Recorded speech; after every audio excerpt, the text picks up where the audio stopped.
Julian is a hero who defeated the Demon King in another world. Apparently, he was summoned by a goddess to save her crumbling world. Since he completed the mission, she was ready to send him back to his original world. The crazy part is that during the 20 years he spent there, no time passed in his own world. This means he will return to the exact moment he was summoned. However, once he's back, he will lose all memories of those 20 years. But don't think the goddess just sent him back without a proper reward. She gave him a fragment of godly power, though she was vague about what it actually meant. She just said some mystical jargon and then sent him back. When Julian wakes up in his original world, he has no memory of his adventures. He thinks it's just a normal day. He checks his phone and sees many messages from his manager. Julian is in trouble. He skips breakfast and rushes through the streets like his life depends on it. Soon, he faces the anger of his manager, who's furious because Julian is late. Julian can't do much but keep his head down and take the blame. He goes back to work, feeling disillusioned like any tired office worker. This job isn't enough, especially since he struggles to pay overdue rent. He has to figure out how to juggle multiple part-time jobs just to survive. If only he had awakened earlier, things could have been different.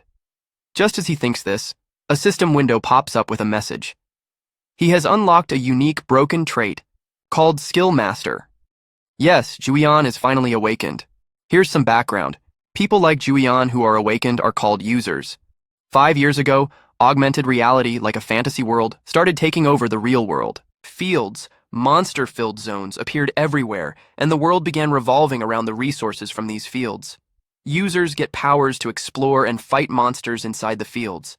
Even small tasks in these fields can earn enough money to survive. That's why everyone wants to be a user.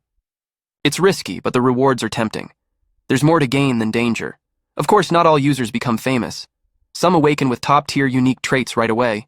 Others don't get lucky. At the top of the food chain is the world's #1 user, Muhammad Al.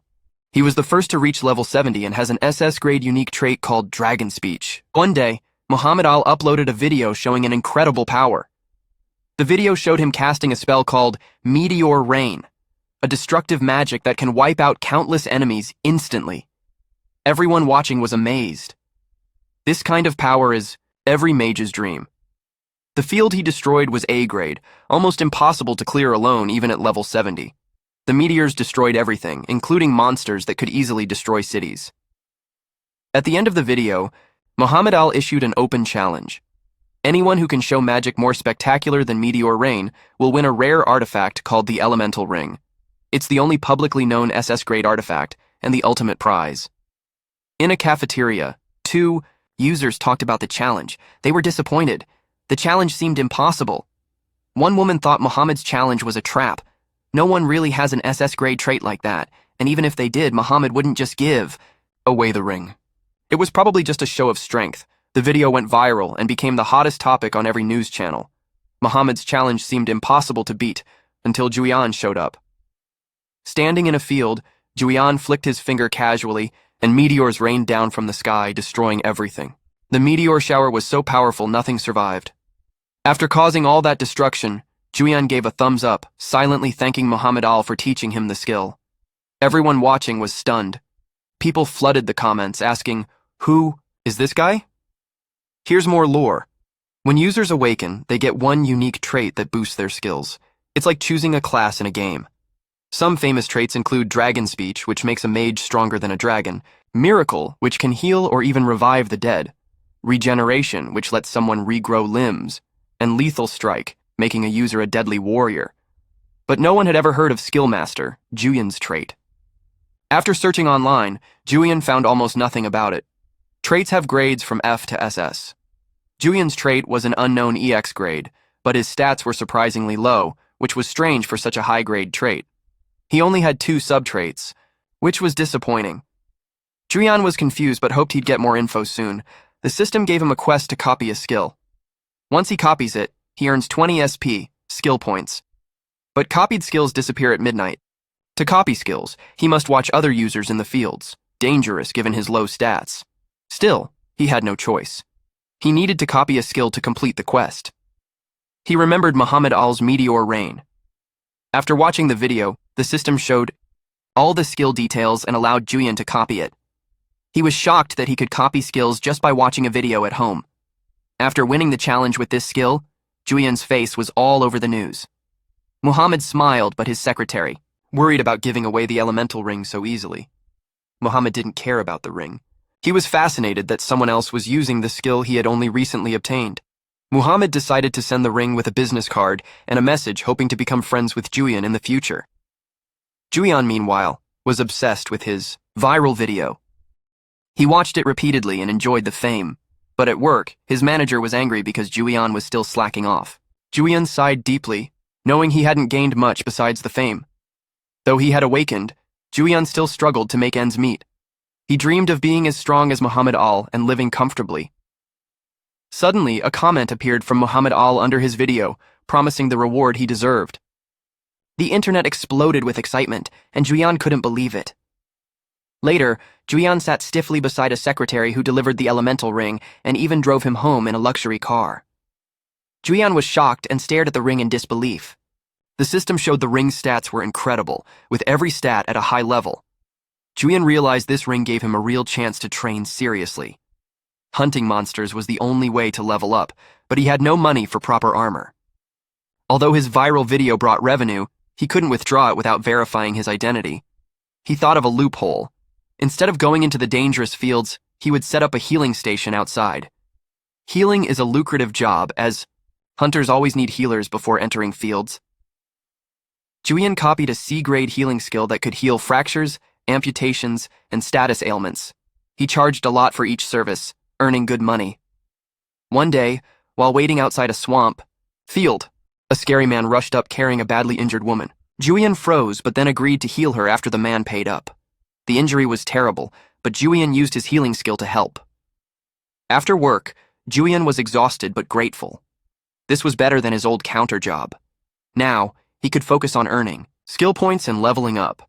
A tutorial quest told him to upgrade his passive income subtrait, which gave him 10 SP every 24 hours. Upgrading it would reward him with even more SP and a new subtrait. Julian planned to copy more skills to increase his power, saving videos to watch later since copied skills disappear at midnight. He organized his videos, focusing on useful skills, like body hardening and teleportation.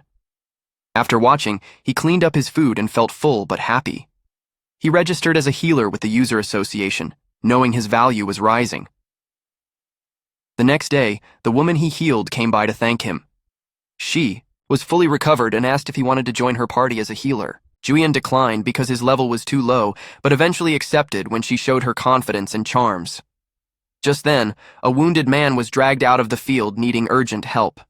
Julian healed him quickly, earning more money, though invited again to join the party. Julian declined, worried about the dangers of the fields. He knew he needed to grow stronger first. As he walked away, he dreamed of becoming a top mage like Muhammad Al. Thanks to his passive income, Julian earned 10 SP and planned to invest it in upgrade. Now he'll get 50 SP for free instead of 10 without even lifting a finger. Talk about living life. With that settled, he checks on the quest reward he gained. It nets him another 100 SP and grants him the ability to inherit the unique trait of whatever skill he copies. Now would be a good time to discuss the specific traits in this world, as they represent a player's tendency to use an ability. Normally, the players or users are allowed to use skills after acquiring them from skill books. That's a strict rule for all. But the potency of every skill differs based on the talent of the user. For example, if your average Joe had no innate traits, his fireball would pale in comparison to someone who has an affinity for flames. Because of this, mastering multiple skills is considered pointless, as without the original talents of the player, the skill is vastly underpowered. The only difference is the skill he copied from Muhammad from the video, but that's because it was the system's way of showing him how things worked. But with his new bestowal ability, any skills he copies will also inherit the traits of the original player. This means his copied skill will match the output of the real one. However, he doesn't get what the word random implies from all of this. So he wants to test out a few things to be certain of how his powers work in detail. For now, he thinks it's a good opportunity to exit his life of being a freelancing healer. Jean receives a tutorial quest to hunt down monsters using his copied skill. This way he can level up and upgrade better versions of the same ability. His quest demands that he take down at least 20 monsters, and it's going to net him a total of 200 points for doing so. The sheer timing of it is way too coincidental to the point our boy is wondering if some god is out there watching him and responding to his every demand. Anyway, since it's a hunting quest, he needs a skill suitable for use. So he scrolls to a video demonstrating a fire skill and wonders if he should steal that for practice. Bro is out here stealing Sasuke Uchiha's most spammable jutsu.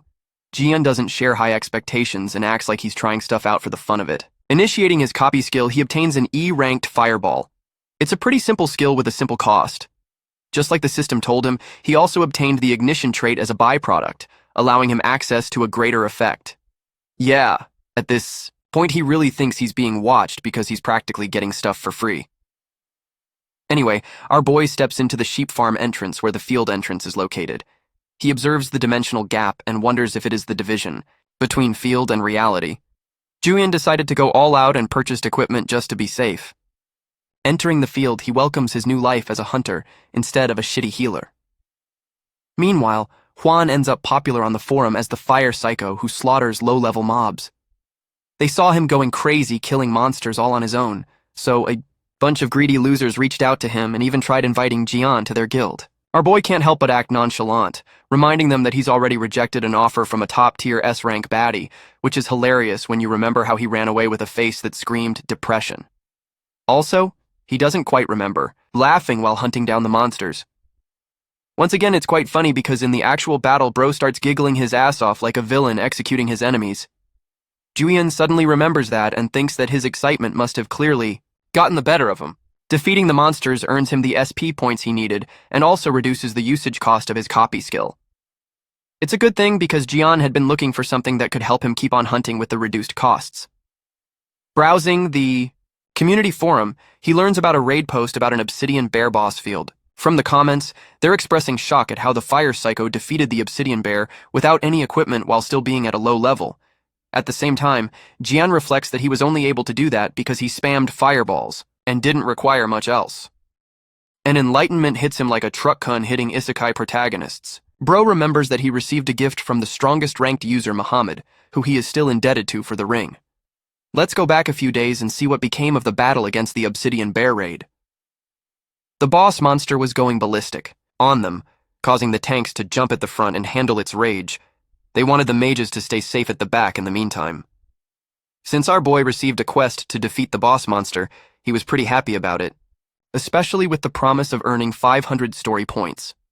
The weird-looking obsidian bear was terrorizing the party until Juan gave its body a gentle tap from a fireball, doing massive amounts of damage. The party leader was shocked immediately, taking notice of the fire mage who acted like it was no big deal. The enraged bear was continuously hit with fireballs until it was knocked down. The rest of the party was shocked, questioning if the fight was over. But to their horror, the obsidian bear roared loudly, unleashing its A-ranked skill which decreased all of their stats. The berserk state is a second state of this boss, despite the fact that they dealt heavy damage to it already. Unfortunately, the players are so weakened because of the debuff that they can barely stand in place. The obsidian bear then focuses its wrath on attacking the group leader, who can barely defend with his sword, while the rest of his team is practically useless under the nerfs, all except for one, that is. The system grants Jian an additional quest to copy the boss's skill. And just for this demonstration, he's given a free copy slot to execute it immediately. Thanks to the system's built-in appraisal effect, he can also inspect the monster's skill before copying it. Details of the obsidian bear's roar are presented before his eyes, and he immediately activates the copying effect for it. Jian inherits the boss monster's skill, which comes with an added nerf of randomly deleting an aspect of its ability. So it removes the condition requiring 50% health and allows him full use of the rest of the effects. Julian is genuinely baffled that he can use the skill without any costs or conditions in place, making it no different from a hack. Knowing that the skill will be depleted by midnight, he makes use of the opportunity and unleashes his own version of the obsidian bear's roar. Julian's usage of the obsidian bear's roar instantly stunlocks all of his companions in a state of decreasing stats. The group suspects that the bear let out another roar when in reality it was actually our boy. Unfortunately, it turns all of their stats down only to reward Julian on his own by buffing all of his stats by 9. Now that's a hack. As for the cute-looking bear up ahead, our boy casually walks up to the furry beast unafraid of anything in his path. Pointing a finger to the heavens with a smirk, this guy creates a blazing gigantic fireball and then unleashes its wrath upon the bear that gave them so much trouble. The group is left completely flabbergasted by the sight of Julian destroying the obsidian bear. With the defeat of the field boss monster, our boy levels up twice and also gets to keep the copied skill. But this special occurrence only happened because of the tutorial quest showcasing him that he can copy skills from bosses as well. It rewards him with a total of 700 SP points too, which is amazing. As you can imagine, Julian's living the life with his new powers. Shortly after the defeat of the creature, his group roars in celebration, chanting how he looked so cool taking care of the field boss all on his own. The scene reminds our hero of the time when he killed the demon lord in the foreign realm. The system absorbs the obsidian bear's soul and also increases our boy's stats. The whole soul thing is actually new to Jian, as he'd only heard of it until now. Let's discuss it in detail. Boss monsters are usually 10 levels higher than the level of an average field, which means if someone tries to use a high-level player to kill the boss for them, the field recognizes it and immediately causes the corpse to disappear. With the corpse gone, you can't obtain any valuable drops, which means that smurfing doesn't reward you. Now, the real reason players actually love to hunt down field bosses basically boils down to one simple fact, and that is they want a boss item to drop, which happens in our lucky case as one of the dudes discovers the obsidian bear's drop. Item drops make the player's efforts worth it, and then the corpse of the boss they defeated is also sold for a pretty good price. But aside from that, our boy is geeking out over the fact that his strength stat was boosted. The best part about raid participation is that upon completion of the raid and the defeat of the boss, each of them gets a permanent stat increase. Julian's party is heads over heels for our boy for completing the raid so casually. They explicitly state that he's the reason for their victory. The raid leader mentions how he was fully expecting his group to suffer a ton of injuries right after the obsidian bear went berserk. But it's thanks to our boy's efforts that they won't have to worry about that anymore. Interacting with the status window, the party leader inspects the boss item that was dropped. Though it is valuable, it comes with an activation condition requiring the player to be at least below 30% health, which also means you're going to be standing on your last leg. Anyway, the raid leader states that the drop items will all be distributed according to the player association's judgment. However, one ugly dude wants to buy the boss item on the spot and is ready to pay some ridiculous price for it. Juan politely declines and suggests they let the association handle it, as he wants to keep it for himself. After the raid, Jian returns to the base camp, where he explores the inventory system and his skill tree more closely. He notices that the system actually provides detailed explanations about every skill's effects, which is super helpful. The skill tree branches out into different categories, and he contemplates which path he wants to focus on. So yeah, life is looking up for Julian. With a steadily growing arsenal of copied skills and stats buffed by boss raids, he's ready to explore deeper into this new world where his powers only grow stronger. John hasn't done much yet, but he's kind of happy because the team is holding up well. The players here already have strong skills for an F-rank field, so he expects the main boss monster to appear soon. Maybe he was too quick to say that, because suddenly a big mud-flat crab's claw popped out of the ground and swallowed a monster whole. The group realizes the real fight is about to start since the crab looks much bigger than some of them expected. The boss monster can't move around much, so they're told to attack it straight on instead of going around the sides. Meanwhile, Julian is amazed when he sees the crab's skill details. He's found a rare, unique skill jackpot. Right after entering the field, the boss monster shows its power and scares the weaker players. It's funny because the crab can actually change direction and move differently than the team expected. Julian guesses the crab's special skill is a permanent passive that boosts its stats when it gets buffs or debuffs. This really excites him, since he can try using that skill himself. The blonde guy, called Bro, is supposed to be the main tank, but is just standing at the back doing nothing. Based on what Bro said earlier, Jian thinks if they keep attacking physically, they'll have problems because of a bleeding debuff that hurts themselves.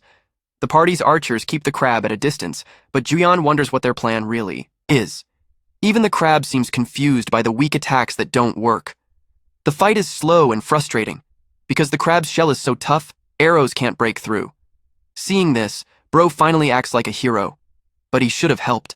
Earlier, he asked one of the girls for a buff, but it's not even a real buff, just role-playing to boost his confidence. If Julian were there, he might have just let the crab kill them all.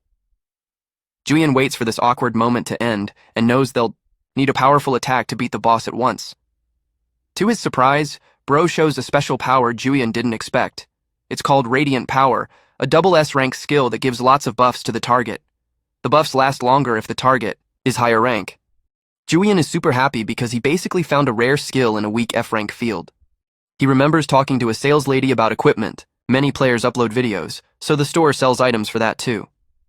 She explained the tech stuff, but it went over both Julian's and my head. Back in the fight, Julian finds out his glasses can record the battle. This lets him watch the fight. Any time to study skills. If he uses Radiant Power with the Crab skill, it could be an amazing combo to boost his stats.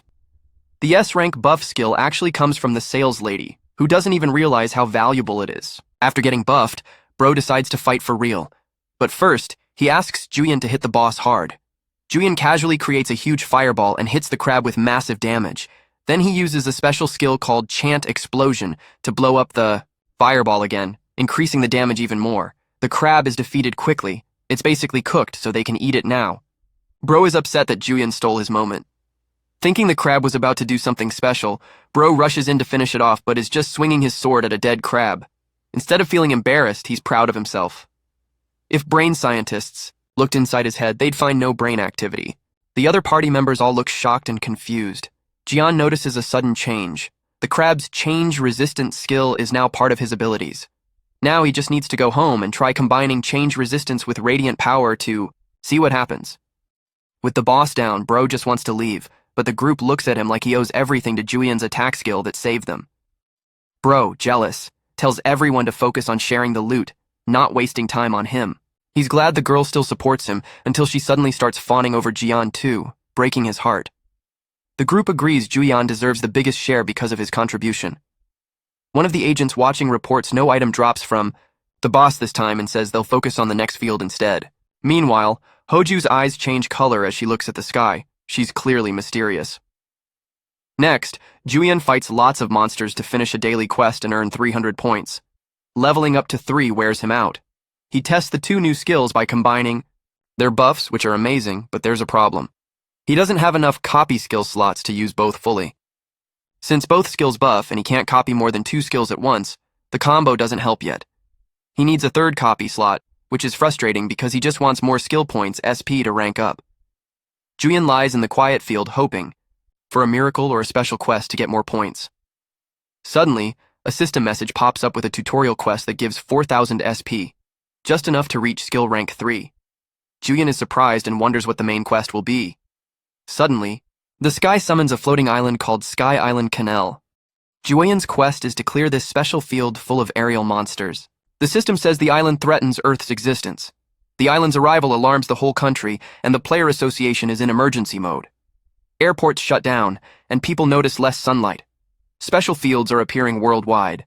For example, Japan has a huge landmass near Tokyo, causing worse problems than the Koreans who only lose sunlight. Japan's field is B rank, with monsters level 70 plus destroying Tokyo. That means one monster equals a top warrior.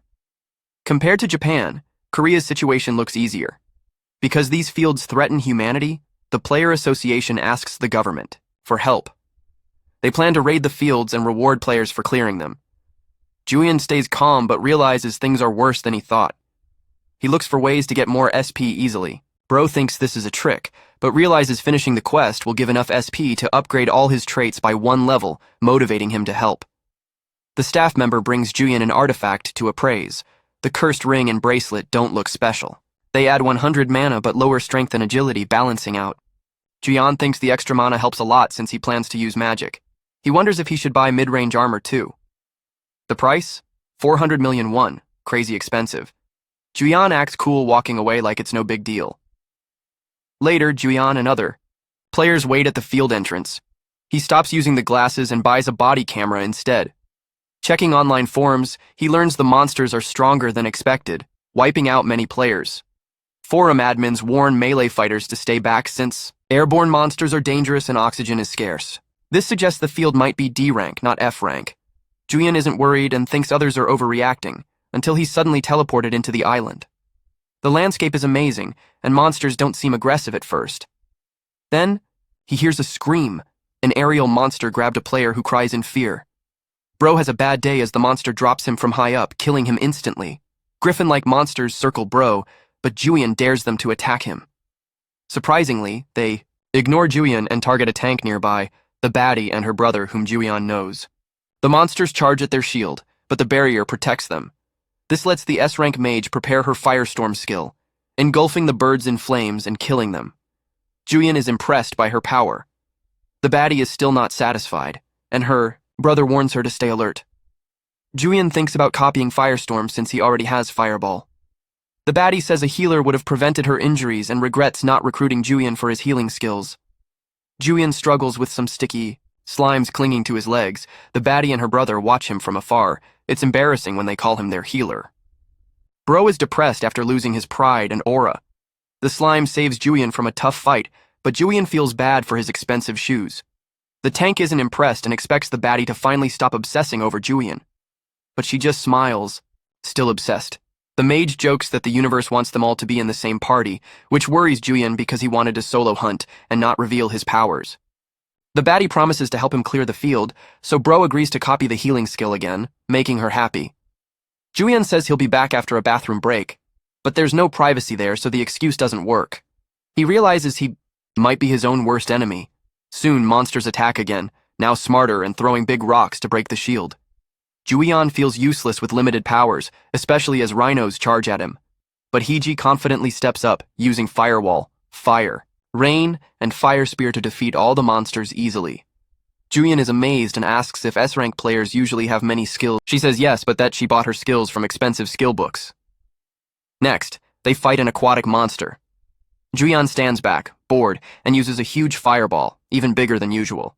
Hiji notes it's stronger than her fireball because Julian forgot about his overcharged skill that boosts damage by 20%, but uses more mana. Bro says it's a defensive healer skill, but the baddie isn't fooled and asks his mana amount. He lies and says it's decent, but really he has a lot of mana, enough to use the fireball 13 more times. The fight finishes fast. Julian uses healing and mana recovery skills with Hiji's help. They start talking about future plans and monsters.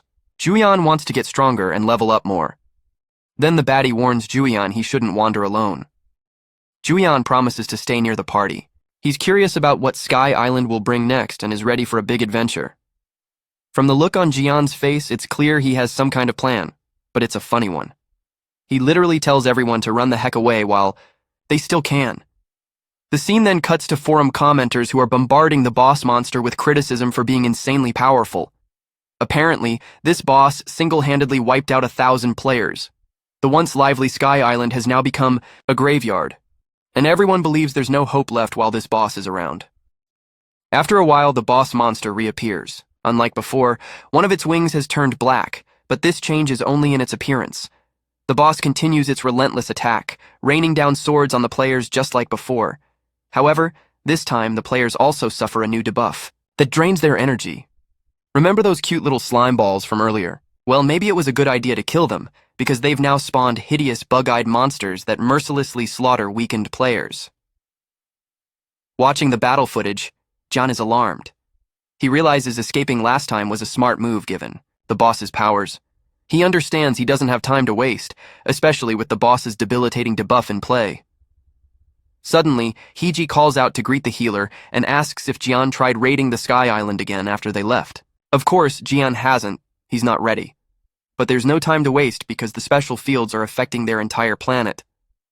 Worst of all, like in Japan, monsters are evacuating the Sky Island and wreaking havoc in the cities. Seoul is in grave danger, and things are only going to get worse. Hiji reveals they've formed a large team specifically to fight the boss monster and asks if Jian will join them. This news cheers Jian up.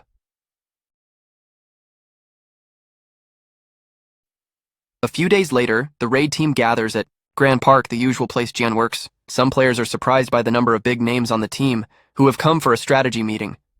Seeing such elite hunters on his team makes Jian feel like an imposter.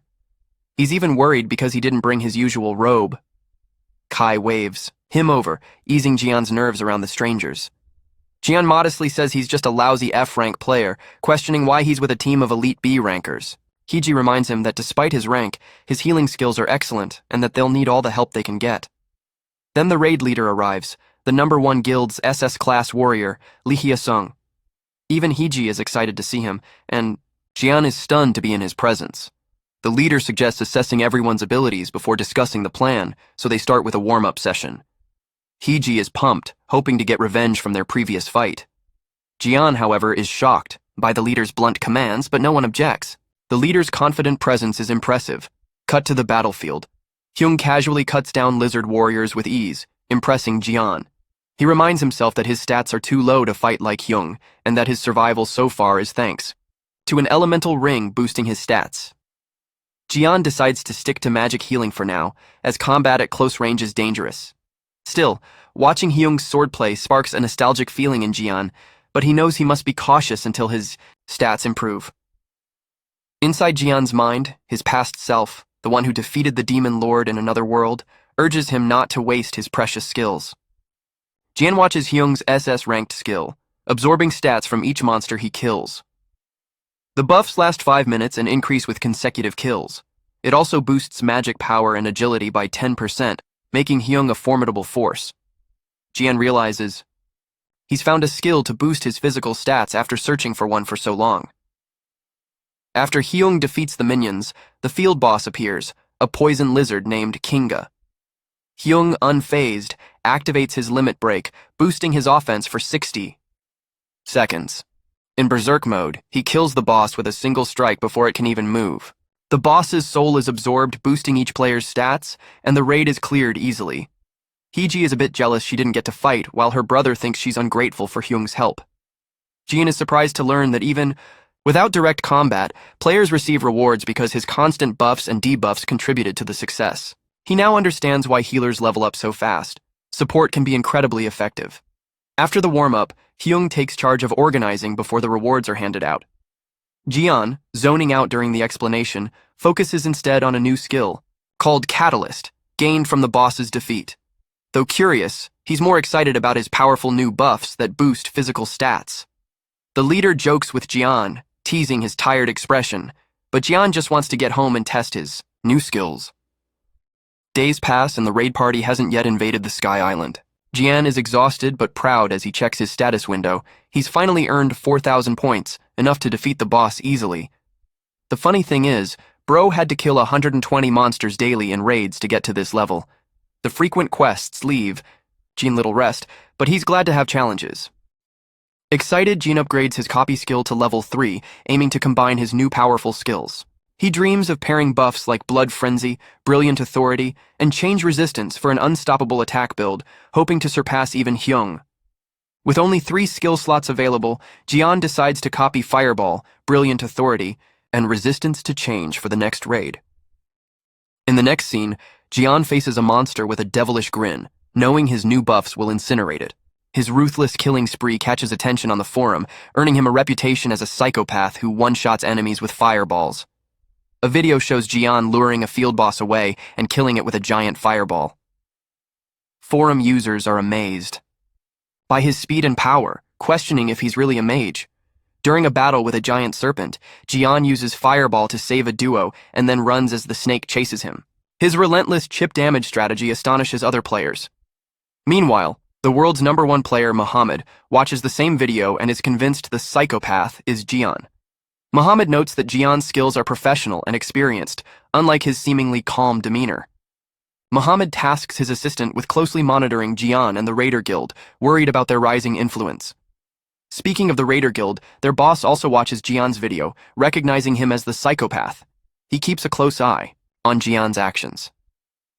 Yu Yan, a member of the guild, gets frustrated when he sees videos of Jian's raids uploaded by others. He did all the hard work but receives no credit or money. He decides to upload his own videos to monetize the content and plans catchy titles to attract viewers. Yu Yan imagines getting rich from ad revenue, but soon snaps back to reality. Back to Jian, who is now in a pitch-black night, wondering how he'll gather materials without seeing. Suddenly, a B-ranked daily quest pops up, offering buffs and rewards in exchange for completing tasks. Jian is surprised. He usually only gets E or F-ranked quests. He regrets coming out at night but wants to finish before midnight. While searching, Jian spots a blue crystal ball, exactly the quest item he needs. He realizes the quest wants him to explore the entire field to collect these hidden crystals, which is more annoying than expected. Suddenly, a giant monster eagle ambushes Jian. He narrowly dodges and kills it with a fireball. The explosion attracts nearby raiders curious about who's hunting monsters at night. Their leader tells them to eliminate anyone interfering in the raid ruthlessly. Jian finishes hunting monsters and has collected 9 of 10 crystals, feeling optimistic about completing the quest early. Just then, A massive angelic monster appears, worrying Jian because the guild raid is scheduled for tomorrow. If the boss is taken before they arrive, their plan could fail.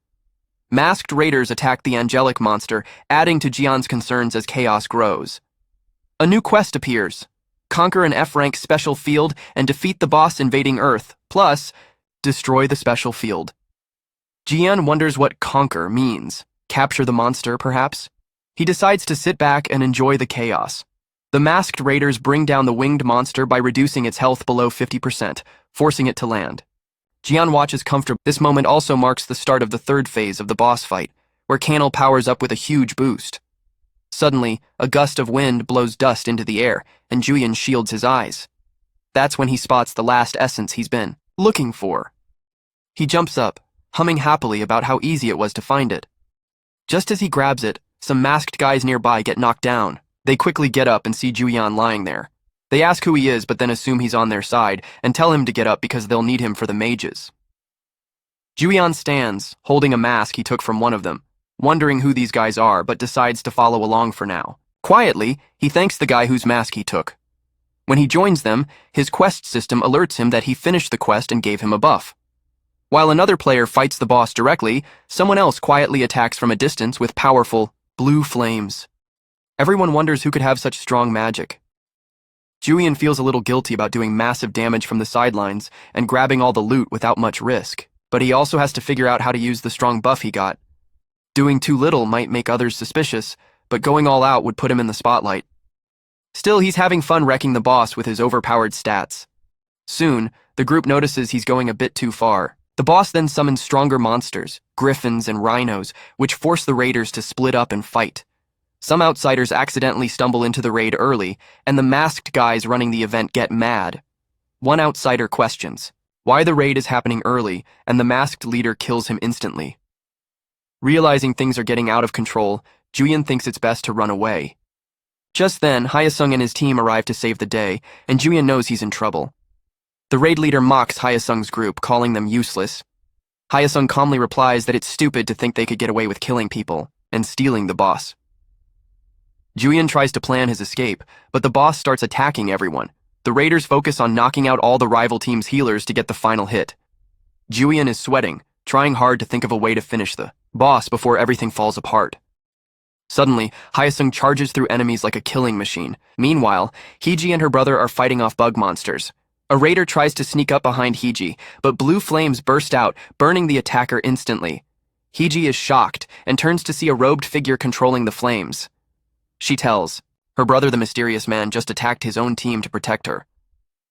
As the clock hits midnight, Julian quickly copies a new skill on his phone.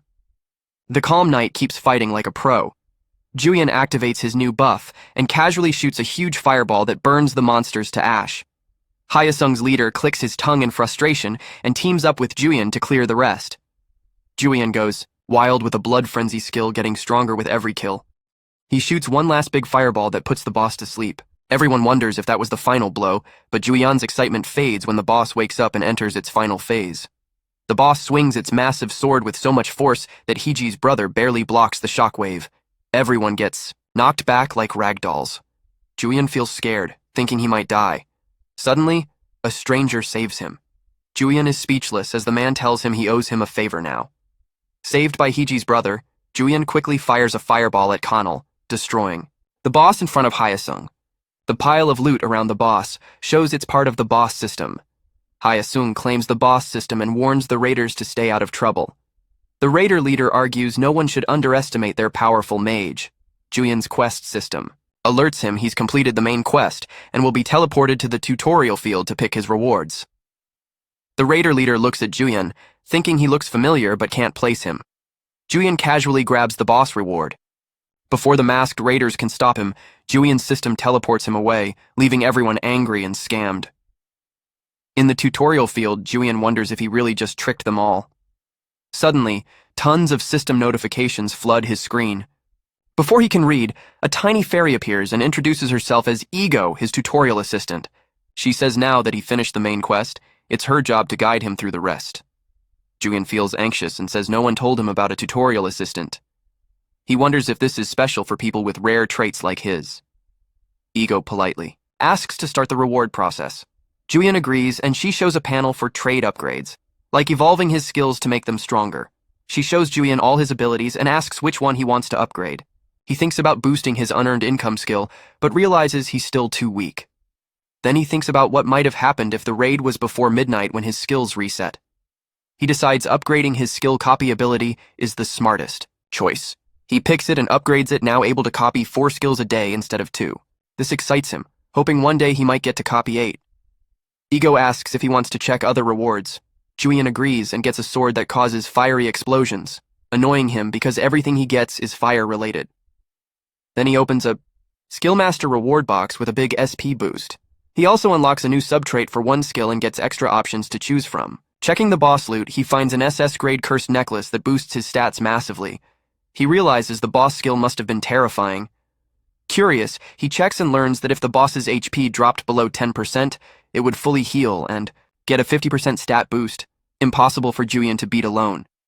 Julian's SP hits 20,000, so he starts upgrading his abilities, focusing on safety skills. After upgrading, he lies down exhausted but satisfied. Just then, Ego drops a bomb, the real. Tutorial is just beginning. She asks if he remembers the last line from the main quest. Julian vaguely recalls something about Earth and humanity surviving. Ego explains that Earth is in danger from monsters invading through other dimensions. Back on Earth, soldiers guard a portal. After the raid, Hyasung faces reporters and says his team got beaten badly and the raiders stole their boss. A journalist asks what the boss dropped, and Hyasung says it boosts stats but refuses to give more details. Meanwhile, Fire Lady watches the news and jokes her brother that the guy who saved her would be toast against Hyasung alone. She calls Julian, trying to learn the truth about him. Julian tries to keep it low-key, but Fire Lady quickly figures out who he is by his gear and fireball power. Julian says she didn't show up at the raid and apologizes for not helping with such a dangerous mission. Then he jokes he was just goofing off in the bathroom and hangs up. At his place, Julian relaxes, hoping she won't bother him again soon. His mind drifts back to the tutorial world, where a voice keeps reminding him Earth is threatened by monsters from another dimension, and it's his job to save it. His Skillmaster power is a unique broken ability given by divine beings for this mission. He wonders why he was chosen, and if he has any divine connection, but realizes he's just an ordinary guy with no special background. The voice tells him to stop overthinking. The voice explains he's special because he's already killed many beasts and earned great rewards. But he has no choice. He carries divine shards as the chosen hero. How he uses his power is up to him. The voice asks if he wants to abuse his skill for easy gains or take the responsibility to save the world. Being a hero doesn't mean picking the hardest path. It's his choice. Julian thinks world-saving stuff is way beyond him and just wants to chill with chicken and beer instead. Meanwhile, Hiji is thrilled to confirm the mysterious robed mage is Julian, a wild fire mage. Her brother watches as she insists she needs Julian on her team to reach the top. He sighs and tells her to be more careful if she wants to survive. She ignores him and starts planning, predicting Julian will head to a dangerous spider cave next. The next day, Hiji talks to Julian as he sells loot. She calls him out, knowing all about him. Julian plays it cool, saying he's just a friendly healer, but she's not buying it. Her brother sighs, knowing it's no use arguing with his sister. He pays Julian and drags him away, knowing Julian is in over his head. Before they leave, Julian nervously says he needs a bathroom break, making Hiji grin because she already noted that he has frequent diarrhea. When he returns, Hiji bluntly asks if he's the wizard who disappeared after the canal raid and if he's the psychopath mage. Julian tries to dodge, but she keeps pressing. They enter the spider cave field, and Hiji promises to keep Julian's secret since she works in the same field. Julian admits he can't hide it anymore and asks her to keep it private. She says it all makes sense now. He has more magic power than her. She asks about his skill book for buffs and healing. Her brother interrupts, warning them the dungeon is dangerous. Julian laughs it off but stays alert. Hiji's brother points out that many monsters here are stronger than usual.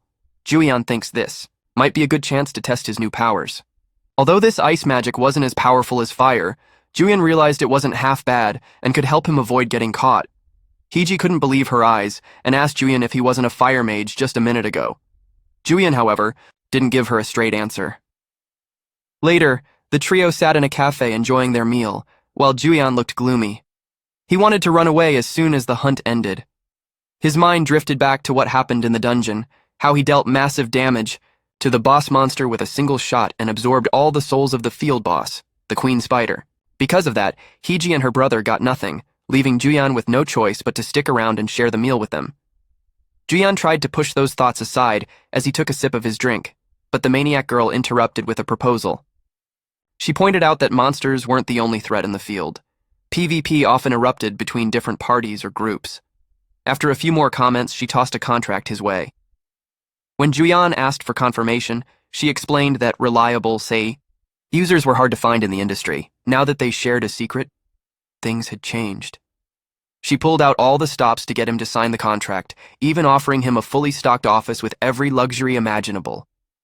Juyan glanced at the contract and commented that the terms were too good to reject, so he ended up signing it. Afterwards, the persistent woman handed him a debit card, telling him to buy whatever he needed. She assured him she'd manage the money he earned from field hunts. Hiji then asked if he needed further explanation, but Juyan shook his head, signaling no. He acted like a kid whose every wish had just come true. After that, he went hunting with Hiji again and found it easier than ever. He even got a bit shy, realizing just how cute his manager was. He no longer envied his role model, and, now that he had the skill, saw that life was working out pretty well for him. He thought about whether using Fireball along with Blood Combat X would create a powerful attack. Excited, he rushed to his manager and told her to get ready to head to the field. The next day, Hiji's brother eyed her suspiciously as she looked completely mad in love.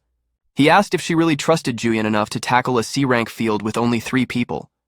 She shrugged and said they'd wanted to do one for a while. He reminded her the recommended level was far above their capability. Right then, Juyan, a level 15 scrub, showed up and told him not to worry.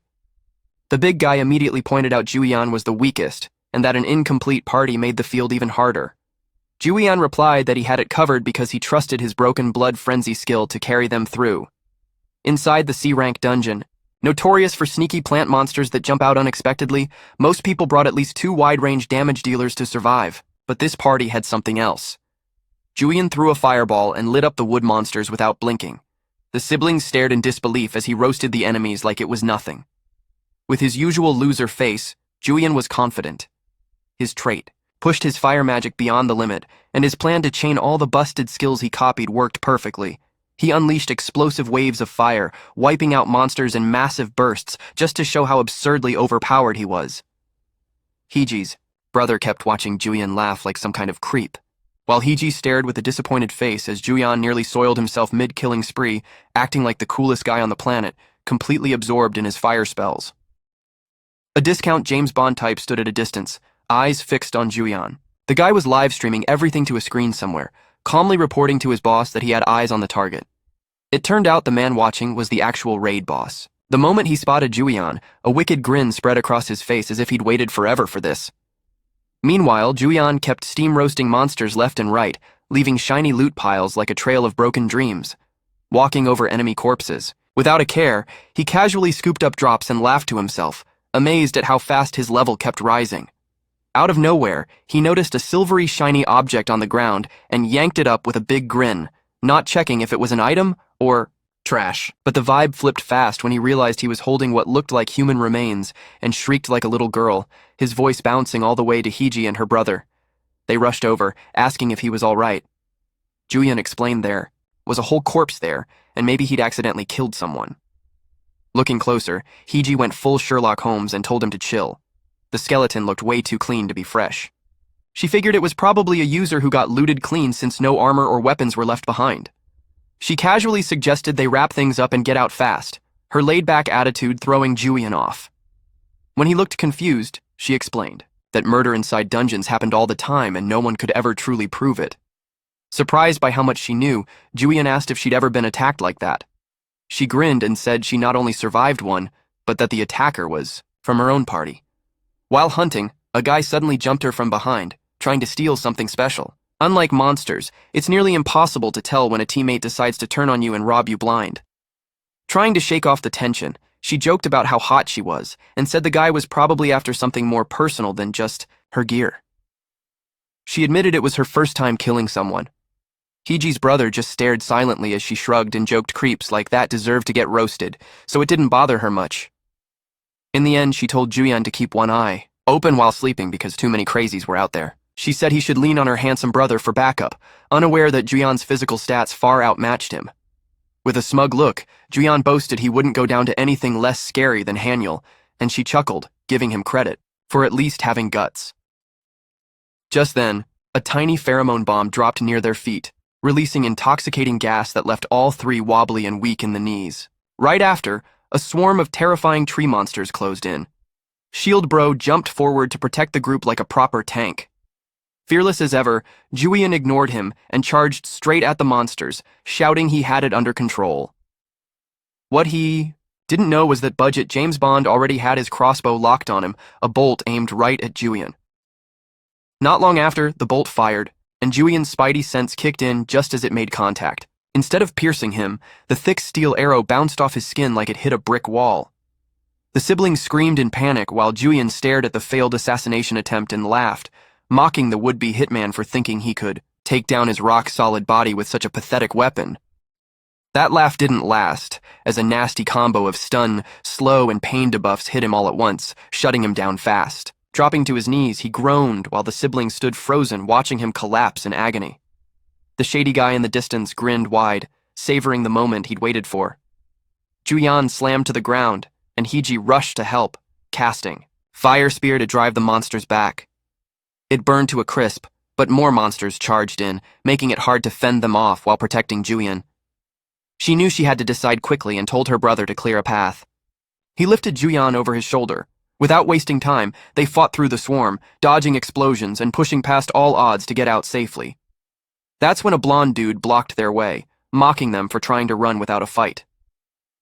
Heeji's brother demanded to know who they were. It was obvious they wanted Juyeon, telling them to drop him and leave. Tension spiked, but Heeji refused to back down. She hurled another fire spear, keeping enemies at bay and refusing to give up Juyeon. Blonde dude swatted it away like nothing, leaving her stunned. That's when it hit her. He was there during the canal raid. Blonde dude smirked, calling her pretty but clueless, a total bonehead. Since they wouldn't listen, he decided they all had to die, telling his crew to blow it up. A pink smoke burst out, exposing nearby monsters. Blonde dude gloated that they couldn't use pheromone bombs too often. Waves of monsters charged at the trio, but they fought back fiercely. In the middle of it all, Juyeon, still unconscious, felt deep pain. His body wouldn't move and his skin burned like fire. His mind was foggy, wondering if this was how he died, clueless about what was happening. Then, Juyeon's eyes snapped open to a horrific sight. Heeji and her brother had wiped out the swarm but were covered in heavy wounds. Juyeon barely managed to ask why they'd go so far for him. His mind flashed back to when Heeji told him to hide behind her brother if things got dangerous. Noticing him awake, Heeji asked if he could walk, but Juyeon brushed it off and shamelessly asked them to keep it a secret. Blonde dude sarcastically praised how well they held their ground while dragging around Juyeon, the good-for-nothing jerk. Smugly, Juyeon said the pain wouldn't be as bad as what was coming next. Suddenly, Juyeon stood up, surprising Heeji, who hadn't expected him to have any strength left. Blonde dude eyed Juyeon's battered body and mocked him, sure it must hurt like hell. Juyeon admitted it hurt like crazy, but the creep was already planning to tear him apart. Juyeon snapped his fingers. Blonde dude laughed, thinking they were ready for his fireball with the barrier. Juyeon calmly asked if they were sure about that, then unleashed a barrage of spells that definitely weren't fireballs. Blonde dude started to suspect Juyeon might be the one who took Muhammad's ring. Right then, Juyeon cast Meteor Rain. Blonde dude panicked, thinking it could wipe out everyone, even his own squad. Juyeon didn't hesitate, firing a flurry of spells like he was just getting started. The ground cracked and smashed beneath them. The trio finally got a breather, and Juyeon dropped to the ground, panting after barely surviving thanks to a last-second teleport. Turns out, just past midnight, Juyeon had been setting his 4 skill slots. He copied Fireball Explosion into Blood Combat, leaving 1 slot open. Then, he watched a video of a guy firing an arrow at a bald man and teleporting right after. It wasn't about confidence. It felt smart, like insurance. Teleport is a unique trait letting you mark a target and move with it when casting a skill. Juyeon basically hit the jackpot with mass teleport and even got bonus perks. It felt like his lucky day, so he broke into a happy dance. Back in the present, Juyeon promised to explain everything later. With things settled, Heeji was ready to scoop up the loot those idiots left behind. Meanwhile, people on the ground were speechless, jaws dropped at the massive cracks and pits scattered across the area. Someone joked that Muhammad must have charged through here. Juyeon had saved himself big time. He's already at war with them. That's how he managed to get some intel. The Raider Guild is currently gathering at Ganjam Resort Ski to hunt for a hidden treasure left behind by their former leader. He can't get involved directly, though. His every move draws too much attention, making this mission even riskier. His secretary cuts the meeting short, leaving the choice to them. Play it safe or go all out to wipe out the enemy.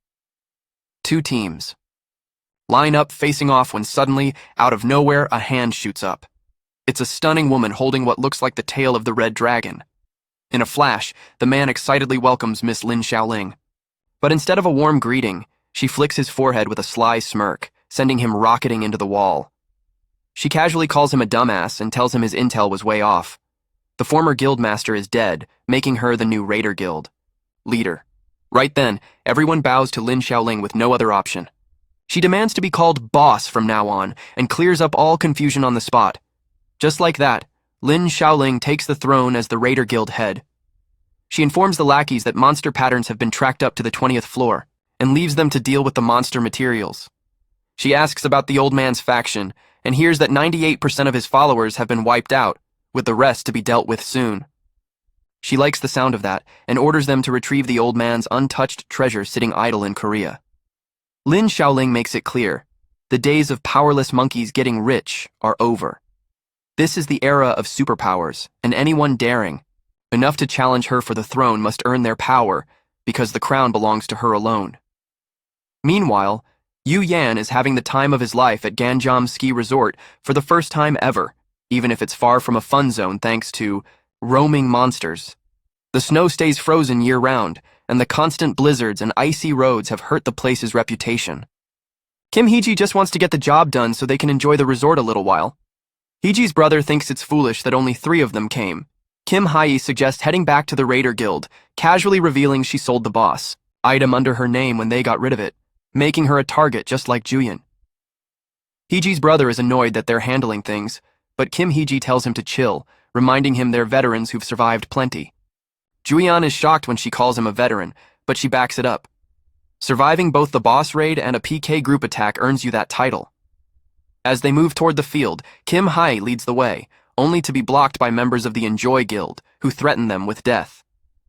Kim Hae asks if they're with the User Association or have any right to claim an open field, but the bonehead orders her to get lost. It's under their control. That ticks Juyeon off. Even if he's no hero, he feels he should protect what matters. The bonehead mocks Kim Heeji, telling her to come hug it out and promising to soothe her gently, which hits a nerve. Heeji's brother has had enough. Juyeon loads a fireball in his hand, furious that the jerk dared point a sword at him, wishing he had the strength to break it. The fireball catches everyone's attention. They quickly realize who he is, the infamous Psycho, backed by 2 rogue veterans and a tank. Juyeon isn't planning to sit around. It's time to show what real control looks like. The Enjoy Guild goons start shaking, mumbling about their guild coming in first. Juyeon doesn't care. He hurls the fireball at them, catching them off guard. They can't believe the Psycho actually threw it. Juyeon glares, warning that if they come at him again, they're as good as dead. Kim Heeji and Heeji's brother notice how different he looks, sharp, confident, dominant. But just as they say it, Juyeon's usual goofy self kicks back in. Even he feels weird making threats, joking that blackmail might be more his style. Inside the field, monsters swarm the Enjoy Guild members who've been profiting from controlling the area. Suddenly, a fireball out of nowhere scares the hell out of them. A man in a white cloak steps in and introduces himself as a hunter. The Enjoy Guild jerk claims the area is off limits to outsiders, saying it's already packed with level 40s and suggests they check other fields. But the man in white wants to see who really gets pushed out. His group storms the field, cutting down enemies and carving their own path forward. Green Hood apologizes for not realizing how the Enjoy Guild was running the place. The man in white orders his team to split up and eliminate any threats without interruption. Their goal, reach the deepest, highest part of the field to find the imitation bracelet. Juyeon and Kim Hedy are over the moon, totally hyped to be at the ski resort. Meanwhile, Hetty's brother stays grounded, reminding them to focus. He points out the Raider Guild isn't just some random amateur group, and if they want to get ahead, they'll need a preemptive strike. Plus, there's no clear way to tell the Enjoy Guild from the Raider Guild. Jean points out the Raider Guild is all about treasure hunting, not monster experience points. That little detail sparks a mischievous idea in Julian, and a sly grin spreads across his face. Meanwhile, at the ski resort, someone tosses a pheromone bomb. Thick pink smoke fills the air, catching everyone off guard. A wave of monsters rushes, in like an unstoppable tide. On the other side, Julian and the others watch the chaos unfold from a distance, the majestic yet terrifying sight. Julian immediately remembers how those rascals once used the pheromone bomb skill on them and feels pretty sure it sucks to be on the receiving end now. He watches with a smug look, feeling just a little satisfied. Still, Hetty's brother points out there's no solid proof they're actually the Raiders. Jean explains it like a lesson. If those fools downstairs don't run from a swarm of monsters and hold their ground, it can only mean one thing. Whether they're farming XP or chasing something important enough to risk it. Kim Hai adds that judging by their skill usage, each of them is way above the recommended level for this area. Heeji's brother finally gets it. If it's not about XP, something else is keeping them there. Knowing their goal isn't monsters, they decide to follow and throw in a little bonus before leaving. Julian tosses a bomb into the mix, while Kim Heeji quietly wonders if Jian has always been like this, or if something's changed in him. Meanwhile, Green Hood asks for their location on the map, heading straight into the cave. Julian hits the jackpot when his plan works to locate the Raider Guild's group of freaks. Turns out Jian's been saving something special for moments like this. Amid all this, Julian senses something off. He's planning a massive ambush for the people who tried to kill him but feels strangely calm. Suddenly, Kim Heeji checks in to see if he's all right. Julian eases her worries. They can't afford to waste time lost in thought. Later, he realizes he never expected monsters to be such uninvited guests. Volunteering for recon and hiding here turned out to be a great choice. His lackey agrees, noting there were too many people at first to carry just one item. No doubt the mobs got arrested. Suddenly, everyone's caught off guard by a surprise crossbow attack. Arrows fly through the air, and a guy demands to know who they are. Frustrated, even though he dodged, he still got hit. Turns out Julian shot him with a bow of weakening, a weapon that slows and pains the target for 3 minutes and stuns them for 1 minute if their health drops below 30%. Julian figures this guy's health is still above 30%, but he's happy to let him feel the debuffs now, planning to finish him off once his health hits 0. The dude freaks out, begging Jian to stop. No chance of that happening.